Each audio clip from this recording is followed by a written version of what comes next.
আসসালামু আলাইকুম সম্মানিত ভিউয়ার্স, আজকের এই ভিডিওতে টিউবলাইট কানেকশন সম্পর্কে আলোচনা করব। এই ভিডিওতে ম্যাগনেটিক ব্যালাস্টের সাহায্যে টিউবলাইট কানেকশন প্রসেস এবং অটো ব্যালাস্টের সাহায্যে টিউবলাইট কানেকশন প্রসেস, এই ভিডিওটি না টেনে পুরোপুরি দেখলে আশা করি টিউবলাইট সম্পর্কিত প্রশ্ন এবং টিউবলাইট সম্পর্কিত যত কনফিউশন আছে আশা করি চলে যাবে। আর কথা না বাড়িয়ে মূল আলোচনায় চলে যাই। প্রথমে আমরা সার্কিট ডায়াগ্রাম দেখব, এরপরে সার্কিট ডায়াগ্রাম অনুযায়ী আপনাদের কাজ বুঝিয়ে দেব। এই টিউবলাইট জ্বালাতে গেলে ব্যালাস্ট প্রয়োজন হয়। এই জায়গায় যে ব্যালাস্ট আছে, এই ব্যালাস্ট দুই প্রকার। একটা হলো ইলেকট্রিক্যাল ম্যাগনেটিক ব্যালাস্ট। এই ম্যাগনেটিক ব্যালাস্টগুলো এর ভিতরে কয়েল থাকে। এই ব্যালাস্টগুলো অনেক টিকসই হয়, অনেক দিন টেকে। এই ব্যালাস্টের সাথে আলাদা স্টার্টার দরকার হয়। এই ব্যালাস্টের কাজ হলো লো ভোল্টেজকে হাই ভোল্টেজ করা এবং হাই ভোল্টেজকে লো ভোল্টেজ করা। একটা টিউবলাইট জ্বালাতে 700 থেকে 1000 ভোল্টেজের দরকার হয়। এই ব্যালাস্টের কাজই হলো লো ভোল্টেজকে হাই ভোল্টেজ করে দেবে। আর এই যে স্টার্টার ব্যবহার করা হয়, এই স্টার্টারের কাজ হলো হঠাৎ শর্ট সার্কিট করে টিউবলাইটকে জ্বালানো। যখন আমরা কানেকশন করি, এই স্টার্টারের এক প্রান্তে নিউট্রাল কানেকশন হয়, অপর প্রান্তে ফেজ কানেকশন হয়। তাহলে লাইন দিলে শর্ট সার্কিট হয়ে যায়। শর্ট সার্কিট হওয়ার পরে এর ভিতরে যে পাতিগুলো থাকে এগুলো নর্মালি ওপেন হয়ে যায়। ওপেন হয়ে গেলে এর ভিতর থেকে আর বিদ্যুৎ সরবরাহ হয় না। ফলে সার্কিট কমপ্লিট করার জন্য এই বাতিকে ব্যবহার করে, তখন বাতির ভিতর দিয়ে সার্কিট কমপ্লিট হয়। আর এ জায়গায় আছে ইলেকট্রনিক্স ব্যালাস্ট, যা অটো ব্যালাস্ট। এই অটো ব্যালাস্ট কিন্তু দাম একটু এর থেকে কম এবং টিকসইও কম। এই অটো ব্যালাস্টের ভিতরে সার্কিট থাকে। এই সার্কিটগুলো বেশি দিন টেকে না, ম্যাক্সিমাম সময় এই সার্কিটগুলো পুড়ে যায়। এই সহজে আমরা দেখতে পারি এই যে সার্কিটগুলো আছে, ইলেকট্রনিক্সের বিভিন্ন কম্পোনেন্ট, ক্যাপাসিটর, ডায়োড, ট্রানজিস্টর। এই জায়গায় দেখা এগুলো কিন্তু রেজিস্টর। এগুলো রেজিস্টর, এগুলো ক্যাপাসিটর, এটাও ক্যাপাসিটর। এই জায়গায় আছে ডায়োড, এই হলো ট্রান্সফরমার। আর এগুলো কিন্তু ক্যাপাসিটর। কিন্তু এই পাশে আইসি আছে। এই ইলেকট্রনিক্স ব্যালান্সগুলো টিকসই না, অনেকদিন বা নর্মালি 2-3 মাস হলেই এগুলো দেখা যায় এগুলো পুড়ে যায়। পুড়ে গেলে এগুলো অকেজ হয়ে পড়ে। আর এই ম্যাগনেটিক ব্যালান্সগুলো অনেক দিন থেকে আমাদের বাসা বাড়িতে দেখা যায় 4-5 বছরগুলো এগুলো সার্ভিস দেয়, 4-5 বছর টিকসই হয়ে থাকে। এগুলোর সাথে আলাদা স্টার্টারের দরকার, আর এই অটো ব্যালাস্টের সাথে আলাদা কোনো স্টার্টারের দরকার নাই। তাহলে প্রথমে আমি অটো ব্যালাস্টের সাহায্যে টিউবলাইট কানেকশন দেখাবো, এরপরে ম্যাগনেটিক ব্যালান্স দেখাবো। এই জায়গায় এই ডায়াগ্রামটা খেয়াল করতে হবে। এটা হলো অটো ব্যালাস্টের মাধ্যমে টিউবলাইট কানেকশন। এই টিউবলাইটের ভিতরে আমরা যে সাদা দিনের মতো আলো পাচ্ছি, এই জন্য ফসফর পাউডার ব্যবহার করা হয়। টিউবলাইটে সাদা দিনের মতো আলো পাওয়ার জন্য ফসফর পাউডার ব্যবহার করা হয়। আমরা খেয়াল করি অনেক শপিং মলে দেখা যায় বিভিন্ন কালারের লাইট আমরা পেয়ে থাকি বা বিভিন্ন কালারের বাতি পেয়ে থাকি। এর কারণ হলো এই দিনের মতো আলো পাওয়ার জন্য ফসফর পাউডার ব্যবহার করা হয়। বিভিন্ন রঙের আলো পাওয়ার জন্য ক্যাডমিয়াম, বোরেট, জিঙ্ক, সিলিকেট এরকম বিভিন্ন রকমের পাউডার ব্যবহার করা হয়, যার জন্য আলোগুলো বিভিন্ন রঙের হয়ে থাকে। এই যে অটো ব্যালাস্ট আছে, এই অটো ব্যালাস্টের ইনকামিং সাইডে 2টা কেবল থাকে এবং আউটগোয়িং সাইডে 4টি কেবল থাকে। এই যে আমি এটাকে ডায়াগ্রাম অঙ্কন করেছি, এই ইনপুটে 2টা কেবল, এই ইনপুটে 2টা কেবল, আউটপুটে আছে 4টা কেবল, এই 2টা এবং এই 2টা। এই অটো ব্যালাস্ট কানেকশন করা সহজ।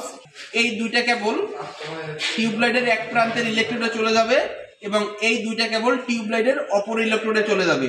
এই ডায়াগ্রাম আকারেই কিন্তু এটাকে প্র্যাকটিক্যাল কাজ করে তোমরা রেখেছো। এটাকে আমি এই টুপিন প্লাগের মাধ্যমে সাপ্লাই দিয়েছি। এই টুপিন প্লাগ থেকে অটো ব্যালাস্টে ফেজ এবং নিউট্রাল ইনপুট হয়েছে। এটাকে তোমরা এভাবে কাজ করেছো এই 2টা থেকে। তাহলে অটো ব্যালাস্টের এই 2টা টার্মিনাল থেকে কেবল বের হয়ে এই ইলেকট্রোডে কানেকশন হয়েছে এবং এই 2টা কেবল আউটপুট হয়ে এই পাশের ইলেকট্রোডে কানেকশন হয়েছে। এই হোল্ডারগুলো, টিউবলাইটের যে হোল্ডারগুলো ব্যবহার করা হয়, এই হোল্ডারগুলোর ভিতরে চিকন পাতি থাকে। অনেক সময় দেখা যায় কানেকশন প্রপারভাবে দেওয়ার পরেও বাতিগুলো জ্বলতেছে না। এর কারণ হতে পারে লুজ কানেকশন। যখন আপনারা কোথাও কানেকশন করবেন, এই পাতিগুলো একটু চেক করে নেবেন। এই পাতিগুলো বা এই হোল্ডারগুলো স্টার্টার, ব্যালান্স, টিউবলাইট এগুলো সচরাচর কিনতে পাওয়া যায় বাজারে। এছাড়া কিছু এলইডি টিউবলাইট পাওয়া যায়। এলইডি এর ফুল মিনিং হলো লাইট ইমিটিং ডায়োড। এই এলইডি টিউবলাইট গুলো কানেকশন খুবই ইজি, সহজে কানেকশন করা যায়। শুধু ফেজ এবং নিউট্রাল দুই পাশে কানেক্টর কানেকশন করলেই হয়, যেগুলো ইন্ডাস্ট্রিয়াল সেক্টরে ব্যবহার করা হয়। এখন আমরা ম্যাগনেটিক ব্যালাস্টের সাহায্যে টিউবলাইট কানেকশন সিস্টেম দেখব। আগে ডায়াগ্রাম দেখব, এরপরে আমরা ডায়াগ্রাম আকারে প্র্যাকটিক্যাল কাজ দেখব। এই টিউবলাইট যদি বলা হয়, টিউবলাইট কাকে বলে? একটি লম্বা কাঁচনলের ভিতরে এটা কিন্তু লম্বা একটা কাঁচনল, এটা কাঁচার না, এটা টিউবলাইট কাকে বলে? একটি লম্বা কাঁচনলের ভিতরে সামান্য কিছু আর্গন ও পারদ বা আর্গন এবং নিয়ন। তাহলে টিউবলাইটের ভিতরে দুইটা গ্যাস থাকে, আর্গন ও নিয়ন। আর্গন ও নিয়ন গ্যাসের সমন্বয়ে যে আলোক শক্তি পাওয়া যায় তাকে বলা হয় টিউবলাইট। এই টিউবলাইটে সাদা দিনের মতো আলো পাওয়ার জন্য ফসফর পাউডার ব্যবহার করা হয়, আর ভিতরে থাকে নিয়ন ও আর্গন। আর আমাদের বাসাবাড়িতে আমরা যে ফিলামেন্ট ল্যাম্প ব্যবহার করি, লাল যে বাতিগুলো আছে, এই বাতিগুলোর ভিতরে নাইট্রোজেন গ্যাস থাকে এবং আর্গন ও ক্রিপ্টনও বলা হয় অনেক সময়, তবে নাইট্রোজেন গ্যাসের পরিমাণই বেশি থাকে। তাহলে এই সার্কিট ডায়াগ্রামটা একটু দেখি আমরা। এটা হলো ব্যালাস্ট, ম্যাগনেটিক ব্যালাস্টের সিম্বল এই কয়েল দ্বারা বোঝানো হয়। আর এটা হলো ওয়ান ওয়ে পিয়ানো সুইচ। আর এই হলো টিউবলাইট, টিউবলাইটের দুই পাশে ইলেকট্রোড আছে, এই দুইটা ইলেকট্রোড এবং এই পাশে দুইটা ইলেকট্রোড। আর এটা হলো স্টার্টার। এই স্টার্টারের কাজ হলো শর্ট সার্কিট করে টিউবলাইটকে জ্বালানো। এই ব্যালাস্টের অপর নাম হলো চোক কয়েল, মনে রাখতে হবে, ব্যালাস্টের অপর নাম হলো চোক কয়েল। আর এই ব্যালাস্ট কানেকশন করা হয় সিরিজ সংযোগ। আমরা জানি যে সার্কিটে কারেন্ট চলাচলের একটি পথ থাকে তাকে সিরিজ সার্কিট বলা হয়। তাহলে এপাশ থেকে লাইন ইনপুট হলে এপাশ থেকে আউটপুট হয়ে এই টিউবলাইটের একটা ইলেকট্রোডে চলে গেছে, তার মানে এটা সিরিজ সংযোগ। এই ইলেকট্রোড থেকে আউটপুট হয়ে এই স্টার্টারে চলে গেছে। এই স্টার্টারগুলোর নাম হলো গ্লু স্টার্টার, স্টার্টারগুলোর নাম হলো গ্লু স্টার্টার। তাহলে এই স্টার্টারের ভিতরে একটা পাতি থাকে, পাতি দিয়ে এরকম শর্ট করা থাকে। যখন এপাশে লাইন দেওয়া হয় এপাশ থেকে এপাশে ফেজ চলে আসে এবং এ জায়গা থেকে নিউট্রাল এ জায়গায় চলে আসে। লাইন দেওয়ার সাথে সাথে ফেজ আর নিউট্রাল হয়ে শর্ট সার্কিট হয়ে যায়। আমরা জানি শর্ট সার্কিট তিনভাবে হয়, phase to phase, phase to neutral এবং phase to earthing. Short circuit কয়ভাবে হয়? তিনভাবে হয়, phase to phase, phase to neutral, phase to earthing. তাহলে এই জায়গায় ফেজ এবং নিউট্রাল পেলেই শর্ট সার্কিট হয়ে যায়। শর্ট সার্কিট হওয়ার পরে এই পাশে এ জায়গাতে ফাঁকা হয়ে যায়, তখন কি এ জায়গা থেকে এভাবে সার্কিটটা কমপ্লিট হয় না। এ পাশটা ফাঁকা হওয়ার ফলে এই যে গ্যাস থাকে, এই গ্যাসের ভিতর দিয়ে কারেন্ট চলাচলের পথের সৃষ্টি হয়ে যায়, এর ভিতর দিয়ে বিদ্যুৎ চলাচল হয়। এ পাশে এই যে স্টার্টার থাকে, এই স্টার্টারটা প্যারালাল কানেকশন করা হয়। আর এ পাশে তো এই নিউট্রাল ডাইরেক্ট ইলেকট্রনিক কানেকশন করা হয় আউটপুট থেকে বের করে স্টার্টারে। এই জায়গায় তোমরা এই ডায়াগ্রাম অনুযায়ী প্র্যাকটিক্যাল কাজ করেছো, এখন আমি প্র্যাকটিক্যালি কাজটা দেখবো। এই সার্কিট ডায়াগ্রাম আকারে এ জায়গায় কাজ যেহেতু করা আছে, আমি প্রথম মিলিয়ে নেই। এ জায়গায় 2 পিন প্লাগ থেকে আমি এই সার্কিটটাতে লাইন সরবরাহ করেছি। তাহলে এটি হলো ফেজ কেবল।